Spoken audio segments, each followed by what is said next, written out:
नमस्कार साथियों। तुलसी को हम हमारे घर में संपन्नता, स्वास्थ्य और सकारात्मकता के लिए लगाते हैं। अगर हम चाहते हैं कि हमारी तुलसी ऐसे ही साल भर हरी भरी रहे, उसके लिए वर्ष में एक बार मार्च या अप्रैल के महीने में अगर आपने ये काम कर लिया तो आपकी तुलसी सदैव हरी भरी रहेगी। ये काम क्या है, आज ही आइए जानते हैं आगे वीडियो में। साथियों, अगर आपकी तुलसी को गमले में लगे हुए साल, 1.5 साल, 2 साल से ज़्यादा हो गया है तो काफ़ी संभव है कि इसमें रूट बाउंड हो गया हो। तो पूरी देखभाल करने के बावजूद भी अगर हम उसमें खूब पानी दे रहे हैं, खाद दे दिया, फिर भी अगर इसकी मिट्टी स्वस्थ नहीं है तो हमको कैसे पता चलेगा कि अगर हम जो भी पानी डाल रहे हैं तुलसा में, अगर वो सूख नहीं रहा है 2 दिन 3 दिन तक भी, तो इसका मतलब तुलसी उस पानी को ग्रहण नहीं कर रही है।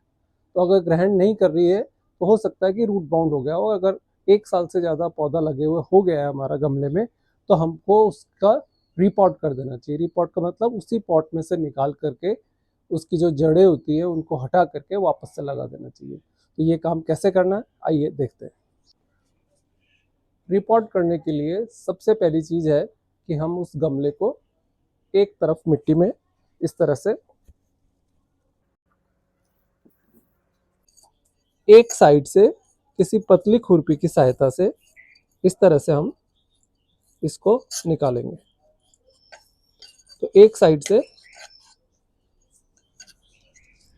कोई पतली हमारे पास खुरपी हो उसको काम में ले सकते हैं, कोई बड़ा स्क्रू ड्राइवर हो उसको काम में ले सकते हैं। तो गमले की जो साइड होती है, तो जो मिट्टी के गमले होते हैं या सीमेंट के गमले होते हैं, जो भारी गमले होते हैं, उनमें से हमको निकालना थोड़ा सा मुश्किल होता है। तो इस तरह से अगर हम तिरछा कर लेंगे तो आधा काम तो हमारी गुरुत्वाकर्षण शक्ति कर रही है। देखिए मिट्टी जैसे जो भी हम इसमें जगह बना रहे हैं, मिट्टी अपने आप नीचे आती जा रही है। इसी तरह से हम दूसरी तरफ पलट के कर लेंगे।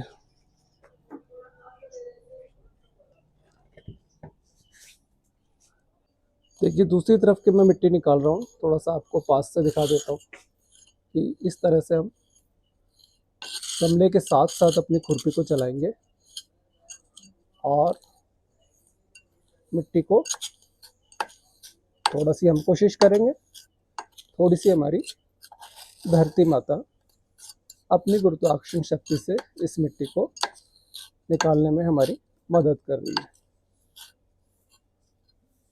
तो ये हमने दूसरी साइड भी करीब करीब पीछे तक मिट्टी को निकाल दिया। इसी तरह से गमले को घुमाएंगे हम।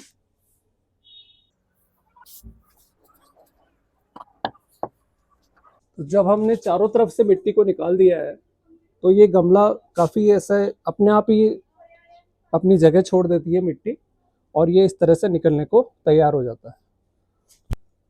इसके अंदर थोड़ी सी जड़ें रह गई हैं, थोड़ी सी मिट्टी रह गई है। कई बार ये पूरा गमला बाहर आता है तो जितना हिस्सा इसका रह गया है उतना हिस्सा हमको वैसे भी हटाना होता है। तो अच्छा है, तुलसी माता ने हमारी मदद कर दी और कुछ हिस्सा अंदर ही रह गया। अब हमको करना सिर्फ इतना सा है कि जो भी हमारे गमले की मिट्टी रह गई है उसको सारी को इस तरह से निकाल लेना है। यहाँ गमले में पीछे एक छेद होता है, अगर इस तरह से हम ठोक देंगे थोड़ा सा तो हमारी मिट्टी को निकलने में उसमें सुविधा होती है। ये देखिए, ये हमारी सारी मिट्टी निकल गई है। इसके साथ ये जड़ें आ गई हैं, आप देख रहे हैं रूट बाउंड हो रखा था, जड़ें नीचे तक चली गई थी। इन जड़ों को हमको हटा देना है। और अगर आपके पास, आप देख रहे हैं इसमें नीचे थोड़ी सी काली निकल रही है मिट्टी, तो हमने जब लास्ट ईयर इसको रिपोर्ट किया था तो हमने जो इसमें खाद डाली थी वो नीचे की तरफ डाली थी, और हमने बताया था कि खाद को अगर नीचे डालेंगे तो जड़ें खाद की तरफ बढ़ती हैं और नीचे तक जाती हैं। अगर खाद ऊपर डालते हैं तो जड़ें ऊपर ऊपर ही रहती हैं। तो ये हमारी सारी मिट्टी देखिए कितनी भुरभुरी मिट्टी है, इसमें जड़, खाद और मिट्टी, इसके सिवा कुछ भी नज़र नहीं आ रहा है हमको। तो अब इस मिट्टी को हम सूखने के लिए रख सकते हैं ताकि दूसरे प्लांट्स में काम आ जाए। और अगर हमने पहले से सुखा रखी है मिट्टी तो उसको इसमें काम में ले सकते हैं।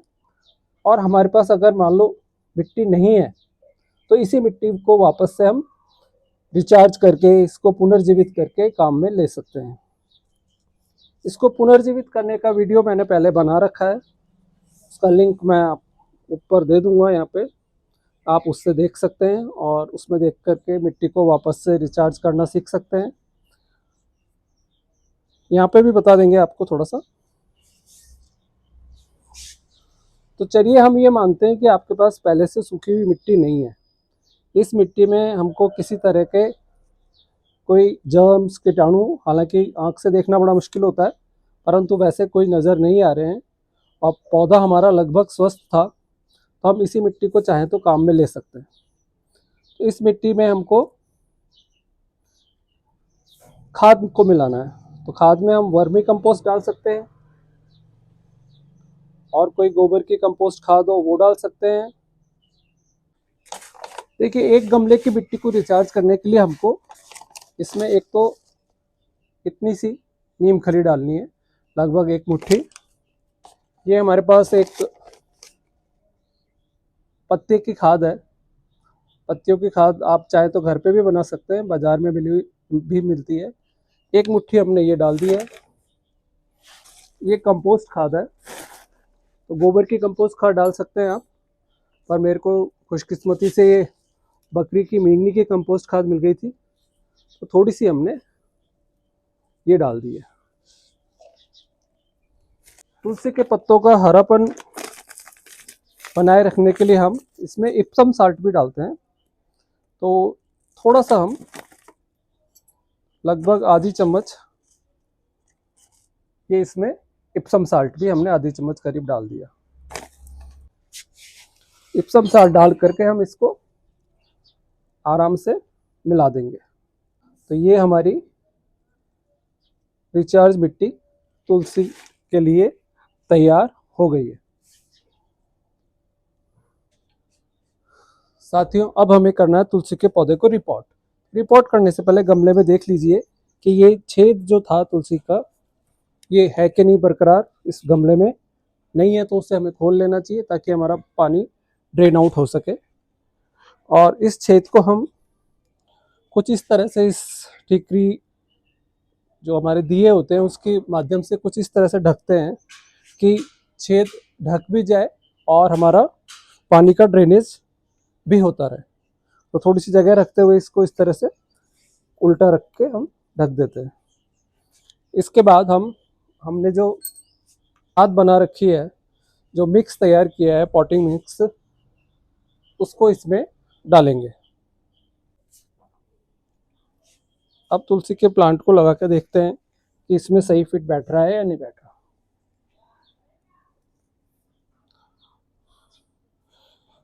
तो ये काफ़ी अंदर चला गया है, तो थोड़ी सी मिट्टी हम और डाल देंगे इसको बाहर निकाल करके।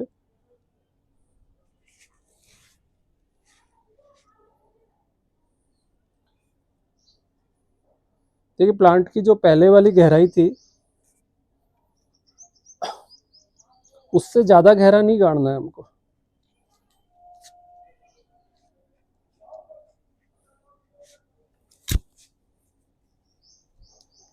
तो ये सेट हो गया है इसमें बिल्कुल। और अब हम इसमें बची हुई मिट्टी को भी डाल देंगे।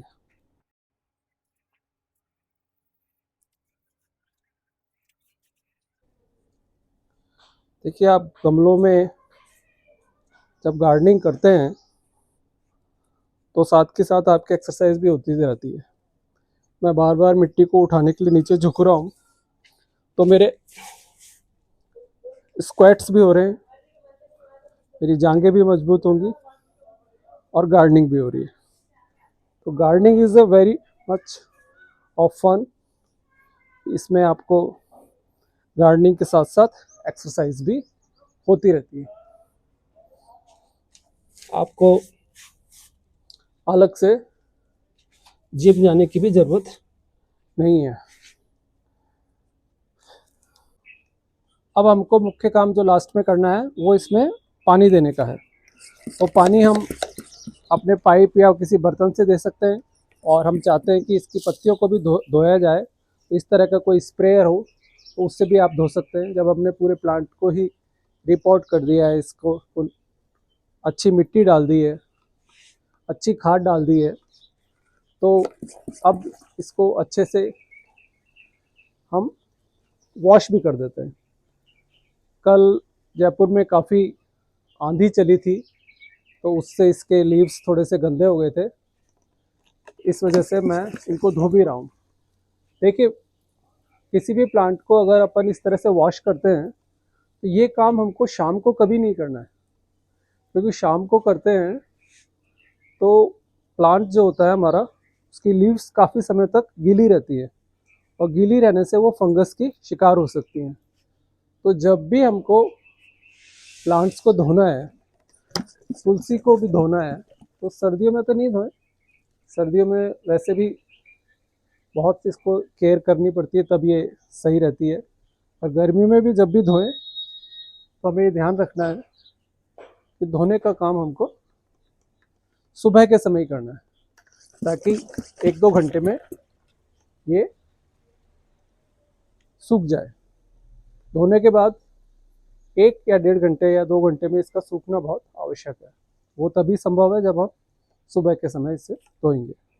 ये धो दिया है हमने, अपने प्लांट को धो दिया, अपने गमले को धो दिया, और हम बचा हुआ पानी इसकी रूट्स में डाल देंगे।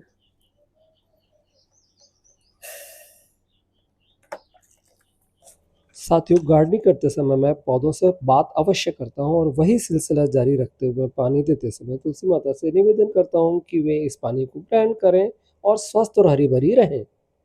तो साथियों, ये वीडियो कैसा लगा आपको तुलसी का? अगर अच्छा लगा हो तो इस वीडियो को लाइक करें, शेयर करें। ये जो मेरा चैनल है nature and nurture with Gajendra, इसे सब्सक्राइब करना ना भूलें। Thank you for watching the video.